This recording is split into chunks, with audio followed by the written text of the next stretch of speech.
ये by prism बेटा एक ऐसे प्रिज्म था, उसके नीचे वैसा ही आइडेंटिकल प्रिज्म इस तरह से लगा दिया गया है, तो इसको बाई प्रिज्म बोल देते हैं। ठीक है, तो पहले तो आप एक चीज समझिए आज की, थिन प्रिज्म से थिन प्रिज्म के केस में अप्लीकेबल है, थिक प्रिज्म में कुछ चीज अप्लीकेबल नहीं है जो मैं बताने जा रहा हूँ। ये आप कैपिटल एस अगर यहाँ पे रखते हैं तो ये दोनों यहाँ पर S1 और S2 दो इमेज बना देते हैं बेटा इस कैपिटल एस की। तो आगे के रास्ते में जो भी लाइट जाएगी वो ऐसे लगेगी कि यहाँ से निकल के आ रही हो S1 और S2 से। ठीक है, तो सबसे पहले तो आप इमेज लोकेट करना सीखिए, थिन प्रिज्म से इमेज कहाँ बनती है, ये डिस्टेंस कितनी होती है, बहुत सिंपल है निकालना। ठीक है ना, आप बिल्कुल रे डायग्राम से समझ सकते हैं इसको, क्योंकि थिन प्रिज्म में तो मैंने बताया आपको एंगल कहीं पे भी गिरे, कहीं पे भी गिरे डेविएशन सेम होगा इसका, delta equals to mu minus one into है। ठीक है, थिन प्रिज्म के केस में हम क्या बोल रहे हैं कि हमेशा डेविएशन एंगल उतना है।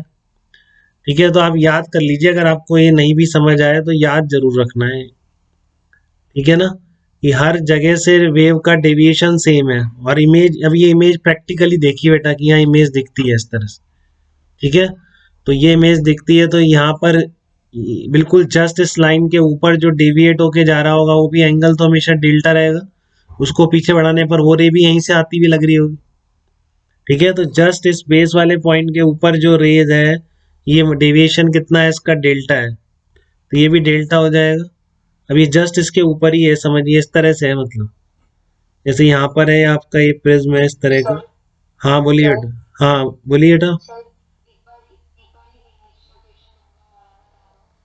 नहीं मैं बता ही नहीं, बताएगा अभी, बस बता ही रहा हूँ, देखो अभी बताया नहीं मैंने, शुरू ही कर रहा हूँ तो। ठीक है, तो आपका ये सोर्स है, और यहाँ पर आपने थिन प्रिज्म ले रखा है, तो देखो यहाँ पर भी जो रेज आएगी उसका भी डेविएशन एंगल क्या है, डेल्टा है, ये कह रहा हूँ। तो ये वाला एंगल भी क्या हो जाएगा आपका, डेल्टा हो जाएगा। पीछे बढ़ाने पर कहीं से भी डेविएट हो, पीछे बढ़ाने पर सारी यहीं से आती हुई लग रही है, इसको मैं एस डैश बोल रहा हूँ। ठीक है, अब आपको निकालनी है ये वाली डिस्टेंस कितनी होगी, ये वैसे भी कोई पूछ सकता है, आपके उसमें भी है शायद पैकेज में एक क्वेश्चन है इस तरह का। ये प्रिज्म रखा हुआ है यहाँ पर, ये लोकेशन, ये डिस्टेंस बतानी है आपको, और थिन प्रिज्म है तो डेल्टा पता है आप, और ये डिस्टेंस पता है। वही कहानी कि डेल्टा भी बहुत स्मॉल होगा अगर प्रिज्म एंगल स्मॉल है, tan delta is approximately delta. ठीक है, तो बस यहाँ से वही लगा दीजिए, देखो लगा दिया मैंने, ten ten delta equal to S S dash upon e. ठीक है, सब थिन प्रिज्म के केस में एप्लीकेबल है, इतना ध्यान रखना है, थिक प्रिज्म में ऐसा कुछ नहीं होगा। थिन प्रिज्म में बट ये आप हमेशा यूज कर सकते हैं कि कैपिटल एस सोर्स की इमेज कहाँ बनेगी। तो यहाँ से डेल्टा आ गया आपका, ये भी delta, ten delta equal to S S dash upon a. ठीक है, तो एस एस डैश की वैल्यू कितनी आ गई आपकी, एस एस डैश आ गया आपके पास ए इंटू टेन डेल्टा। अब डेल्टा बहुत छोटा है इसलिए अप्रोक्सीमेटली ए इंटू डेल्टा, और डेल्टा का फार्मूला आपको याद है, थिन प्रिज्म के केस में हमेशा म्यू माइनस वन इंटू। तो ये आपकी इमेज की लोकेशन आ गई। ठीक है, तो आप इसमें और देख लीजिए, ए आपकी ये डिस्टेंस थी, तो ये स्मॉल डी की वैल्यू अब आप निकाल सकते हैं, तो बिल्कुल वैसा ही बन जाएगा वाई डी एस सी की तरह, एक तरह से कि यहाँ पर स्क्रीन पर इन दो सोर्सेज से लाइट निकल के चल रही है, ऊपर वाला प्रिज्म इधर बनाएगा, इधर वाला इधर बनाएगा, तो S1 S2 अब बने एक ही सोर्स से लग रहे हैं, तो इसलिए क्या होंगे, कोहेरेंट सोर्सेज होंगे S1 S2, क्योंकि एक ही सोर्स से बन रहे हैं, इनिशियल फेज डिफरेंस 0 n में, तो स्क्रीन पर कहीं पर भी फेज डिफरेंस कांस्टेंट रहने वाला है।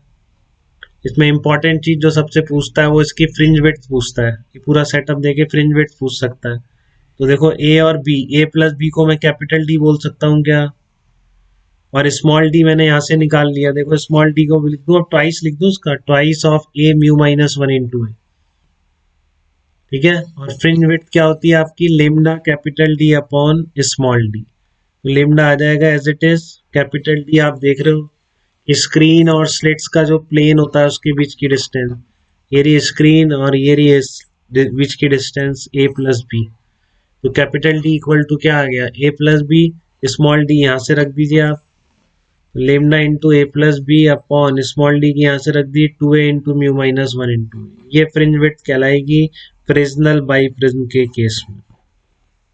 ठीक है, तो इस तरह से प्रिज्म के कारण भी एक इमेज बनती है, थिन प्रिज्म में वो कहाँ बनती है, वो हमेशा जहाँ सोर्स रखोगे उसके जस्ट ऊपर ही बनती है, कितनी डिस्टेंस पर बनती है वो आप इससे लिख सकते हो, इस वाले diagram. Then delta equals to S S dash upon A, delta की जगह फार्मूला रख दीजिए mu minus one into A. ठीक है। और जब इस तरह से आप इमेज बना सकते हैं प्रिज्म से, तो बाई प्रिज्म में दो इमेज बन जाएगी, दोनों कोहेरेंट सोर्सेस की तरह एक्ट हो जाएंगी। तो फ्रिंज विड्थ या position of third maxima, fourth maxima, ऐसे सब निकाल सकते हैं, बिल्कुल वाईडीएससी की तरह ट्रीट कर सकते हैं। यहाँ कोई बोले थीटा एंगल पे कोई मैक्सिमा है मिनिमा है क्या है, तो सारी चीजें वैसे ही निकल जाएंगी। ठीक है। तो ये ध्यान रखेंगे, कभी कोई पूछ ले फ्रेस्नल बाई प्रिज्म, इंपॉर्टेंट इसमें एक तो ये वाला है, और बाकी ये निकाल लिया तो फिर आपको ध्यान रहेगा कैसे करना, फिर कुछ नहीं अटकता। बट ये भूल जाते हैं हम बार बार कैसे निकाला था। दो तीन बार इसको प्रैक्टिस कर लें तब आपको ध्यान रहेगा कि थिन प्रिज्म से ये इमेज की डिस्टेंस कितनी हो। ठीक है।